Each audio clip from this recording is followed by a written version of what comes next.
New Fashion Era for lease or sale. For more details, contact 9966116399. నమస్కారం Kiran TV ప్రేక్షకులకి స్వాగతం. ప్రస్తుతం మనతో పాటు ఉన్నారు ఫేమస్ న్యూమరాలజిస్ట్ చంద్రమౌళి యాదవ్ గారు. వారితో మాట్లాడదాం. నమస్కారం సార్. నమస్కారం సార్, న్యూమరాలజీ ప్రకారం ధన ప్రాప్తి కలగడానికి ఏదైనా రెమెడీస్ ఉంటాయా సార్? ప్రతి ఒక్కరి జీవితంలో ధనం కావాలి అంటే ఏదో ఒక వర్క్ చేయాలి, ఎంతో కష్టపడుతూ ఉంటారు, అయినప్పటికీ వాళ్ళకి డబ్బు కలగదు. ఒకవేళ కలిగినా కూడా లాసెస్ వస్తూ ఉంటాయి, అవి ఎక్కువ రోజులు నిలవవు. సో న్యూమరాలజీ ప్రకారం దీనికి ఏదైనా రెమెడీ ఉంటుందా సార్? ఖచ్చితంగా ఉంటుందమ్మా. చాలా వేస్ ఉన్నాయి, ఒక 5-6 వేస్ ఉన్నాయి మనకు న్యూమరాలజీ ప్రకారంగా. కొంతమంది ఒక్క వేతోనే చాలా లక్షల కోట్లు సంపాదిస్తూ ఉంటారు. మంచి డేట్ ఆఫ్ బర్త్ అంటే వాళ్ళ పుట్టిన తేదీ బాగుండి దాని ప్రకారంగా డేట్ ఆఫ్ బర్త్ బాగుండి, వాళ్ళ యొక్క మ్యారేజ్ డేట్ బాగుండి, వాళ్ళ యొక్క పేరు బాగుండి, ఇట్లా చాలా రేర్గా కుదురుతుంటాయి. కొంతమందికి డేట్ ఆఫ్ బర్త్తోనే సక్సెస్ అవుతారు, కొంతమంది పేరుతోనే సక్సెస్ అవుతారు, కొంతమంది మ్యారేజ్ డేట్తోనే సక్సెస్ అవుతారు. ధనం అనేది వాళ్ళకు చెప్పకుండానే వస్తుంటుంది. అంటే ఎన్నో విధాలుగా వాళ్ళు చేసే పనులు, కొంతమంది ఏంటంటే చూసుకోకుండా వాళ్ళ పని వాళ్ళు చేసుకుంటూ వెళ్ళిపోతూ ఉంటారు. ఆటోమేటిక్గా ధనం వాళ్ళ వెంట పరిగెత్తుకుంటూ వస్తుంది, వచ్చేస్తుంది.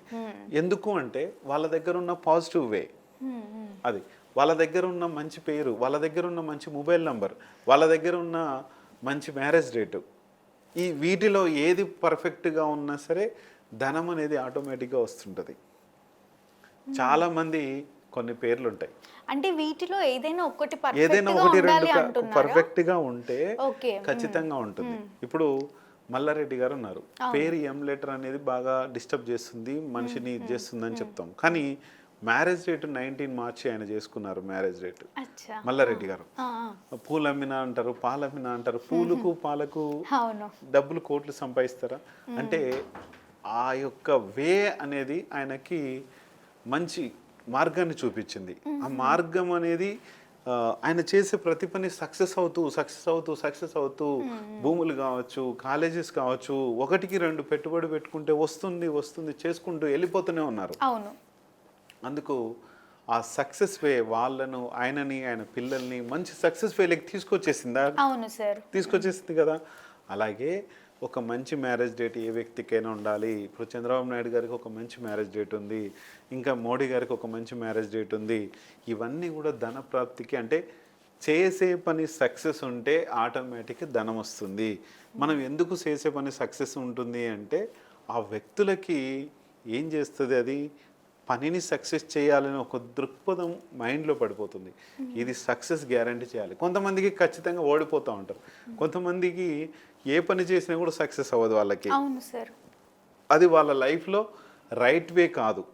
ఒక బిజినెస్ ఉంటుంది, ఏదన్నా కానీ ఒక చిన్న బిజినెస్ చేయాలనుకుంటున్నాడు, అది సక్సెస్ కాదు, లాస్ వచ్చేస్తుంది, మనీ మొత్తం లాస్ వచ్చేస్తుంది. ఆ లాస్ వచ్చినప్పుడు ఏంటి, ఇతనికి ఒక నెగిటివ్ ఎనర్జీ ఉండొచ్చు, ఒక మొబైల్ నెంబర్ బాగాలేకపోయి ఉండొచ్చు, ఒక పేరు బాగాలేకపోయి ఉండొచ్చు, ఒక మ్యారేజ్ డేట్ బాగాలేకపోయి ఉండొచ్చు. ఇది చూసుకోవాలి, చెక్ చేసుకోవాలి. ఒకసారి చెక్ చేసుకుంటే కనుక ఖచ్చితంగా ఏ వ్యక్తికైనా సరే ధనము అనేది నేను ఒకప్పుడు ధనం కోసం పరిగెత్తేవాడిని, ఇప్పుడు నేను పని కోసం పరిగెత్తుతున్నా, ధనం వెనుకనే వస్తుంది. మనము పని కోసం పరిగెత్తాలి. ఎంత పని చేసినా సరే, కొంతమందికి ఉంటుంది ఎంత పని చేసినా సరే డబ్బు రాదు. కొంతమంది లెటర్స్ ఉంటాయి, కొంతమంది అవన్నీ ఇంకా లింక్ అయి ఉంటుంది.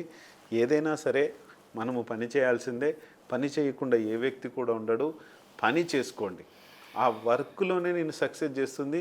కొంతమంది ఎంతో కొండంత పని చేస్తే ఆడ వచ్చేది గులకరాయంత లాభం వస్తుంటుంది. అది చాలా రిజల్ట్ కూడా అంతే ఉంటుంది. కాబట్టి ఆ రిజల్ట్ కోసం మనము ఎన్నో రకాలుగా మనం పని చేయాలి. కాబట్టి చూసుకొని ముందుకెళ్ళి 100% సక్సెస్లోకి మనం వెళ్ళాలి అంటే, ధనము మనకు కావాలి అంటే ఈ సక్సెస్ని పెట్టుకోండి. ఈ సక్సెస్ మనల్ని, నీకు ఎన్ని కర్మలున్నా సరే, నీకు ఒక మ్యారేజ్ డేటు నీ కర్మను బట్టి వస్తుంది. పోయిన జన్మలో నువ్వు చేసిన తప్పు, అది ఏదైనా సరే ఒక ఆత్మరూపంలో ఉన్న ప్రతి ఒక్క జీవంలోంచి నువ్వు వచ్చి ఉండొచ్చు. అక్కడ కర్మ రూపంగా నీకు ఈ మ్యారేజ్ ఉండొచ్చు. ఆ కర్మ రూపంగా ఒక మొబైల్ నెంబర్ వచ్చి ఉండొచ్చు. కర్మ రూపంగా ఒక డేట్ ఆఫ్ బర్త్ వచ్చి ఉండొచ్చు. ఒక కర్మ రూపంగా ఒక పేరు వచ్చి ఉండొచ్చు. ఒక కర్మ రూపంగా ఒక పిల్లలు కరెక్ట్గా పుట్టిండకపోవచ్చు. కొంతమంది పిల్లలు పుట్టిన తర్వాత వీళ్ళకు ధనప్రాప్తి బాగా కలుగుతుంది. కొంతమంది మొన్న రీసెంట్గా ఒక కథ విన్నాను నేను. ఒక ఋషికి ఒక రైతుకి ఒక ఇద్దరు పిల్లలు పుట్టారు. అంటే ఒక బాబు ఫస్ట్ పుట్టాడు.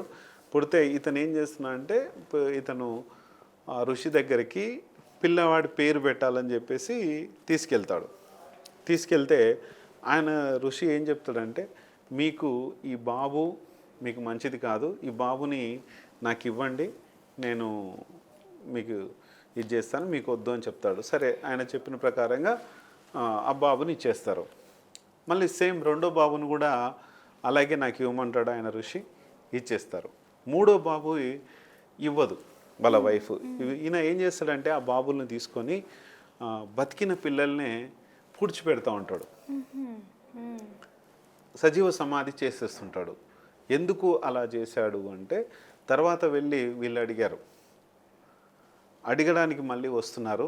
ఆ మూడో బాబుని తీసుకొని వస్తుంటే ఇక్కడ వీళ్ళు అనుకుంటున్నారు, అంటే చనిపోయిన ఆత్మలు ఏవైతే ఉన్నాయో వీడు ఎందుకురా నువ్వు ఇతనికి పుట్టి ఇది చేసావంటే, రెండు ఆత్మలు ఫస్ట్ చేసిన అంటే జస్ట్ కథ అనేది, ఆ రెండు ఆత్మలు మాట్లాడుకుంటున్నాయంట. నువ్వెందుకు ఇతనికి పుట్టావు అంటే, నువ్వెందుకు ఇతను పుట్టావు అంటే ఇతన్ని అడిగారు. ఒక ఫస్ట్ ఆత్మను అడిగితే, నాకు వీడు పోయిన జన్మలో నాకు బాగా అన్యాయం చేశాడు, నా దగ్గర డబ్బు దొంగతనం చేశాడు, అది చేశాడు ఇది చేశాడు, అందుకే ఇతన్ని పట్టి పీడించి నేను కొడుకుగా ఉంటే ఇతని డబ్బును ఇదంతా చేసి ఇతన్ని చంపేద్దామని వచ్చానని చెప్పేసి ఫస్ట్ బాబు చెప్తాడు. రెండో వాడు ఏం చెప్తాడంటే, నాకు బిజినెస్లో లాస్ చేశాడు, నాకు ఒక ఇదైపోయి శత్రువు అయిపోయాడు, అందుకే డబ్బుని కానీ వీడిని కానీ చంపడానికి నేను వచ్చానని చెప్పేసి కర్మఫలం తీర్చుకోవడానికి వచ్చాను అని చెప్తాడు. అంటే వీళ్ళిద్దరు ఇలా మాట్లాడుకుంటుంటే మూడో వ్యక్తి గురించి వీళ్ళిద్దరూ ఇలా చేశారని చెప్పి ఋషి చెప్తున్నాడు. ఆ తర్వాత మూడో వ్యక్తి వచ్చిన బాబు అంటే ఇతనితో మాట్లాడారంట. అంటే ఈ చిన్నప్పుడు టైంలో కొంచెం ఇది ఉంటుంది కదా, మూడో వ్యక్తిని అడిగితే నాకు ఇతను చాలా మంచి ఉపకారం చేసినందుకు నేను ఇతన్ని చేయడానికి అని చెప్పేసి మూడో బాబు చెప్తాడనమాట. చెప్పి వీళ్ళని రక్షించుకొని నా యొక్క ఏదైతే పూర్వజన్మలో నేను చేసిన ఇదితో వీళ్ళకి హెల్ప్ చేసి నేను మంచి తల్లిదండ్రులు ఇద్దరిని బాగా చూసుకోవాలని వచ్చానని చెప్పేసి మూడో బాబు బతికుండి వీళ్ళను పెంచి పెద్ద చేస్తాడు అనమాట. ఈ కర్మఫలం అనేది ఇలాగుంటుంది. ఈ కర్మఫలంతో ఎవరైనా సరే మనం అతిథులం కాదు. అందుకనే గురువుని ఆశ్రయించి, ఏ గురువునైనా సరే ఆశ్రయించి మంచి నంబర్స్ కానీ మంచి నెగిటివ్స్ కానీ పోగొట్టుకొని, కర్మఫలాన్ని పోగొట్టుకొని మంచి చేసి ఈ జన్మలో అయినా సరే నెక్స్ట్ జన్మకి క్యారీ ఫార్వర్డ్ అవ్వకుండా చూసుకొని మంచి చేసి ముందుకెళ్దాం అనుకున్నదే నా యొక్క ఇదమ్మా. ధనప్రాప్తి మాత్రం రావాలంటే కర్మలు అనేటివి లేకుండా మనం చేసుకోవాలి. ఓకే సార్, ధనప్రాప్తి కలగాలి అంటే ముఖ్యంగా నెగిటివ్ ఎనర్జీస్ అలాంటివి మన బాడీలో కానివ్వండి, ఇంట్లో కానివ్వండి, చుట్టుపక్కల కానివ్వండి, అలాంటి నెగిటివ్ ఎనర్జీస్కి భారం అవ్వకూడదు అని అంటున్నారు. తప్పకుండా ధన్యవాదాలు. థ్యాంక్ యూ అమ్మా. చూసారు కదా, మా వీడియో తప్పకుండా మీకు నచ్చిందని అనుకుంటున్నాను. అలా అయితే లైక్ చేయండి, షేర్ చేయండి. మరిన్ని ఇలాంటి ఇంట్రెస్టింగ్ వీడియోస్ కోసం మా ఛానల్ని సబ్స్క్రైబ్ చేసుకోండి. సార్ని కలవాలి, న్యూమరాలజీ గురించి మరిన్ని విషయాలు తెలుసుకోవాలి అనుకునే వాళ్ళు వీడియోలో స్క్రోల్ అవుతున్న నెంబర్ని కాంటాక్ట్ అవ్వచ్చు. Thank you.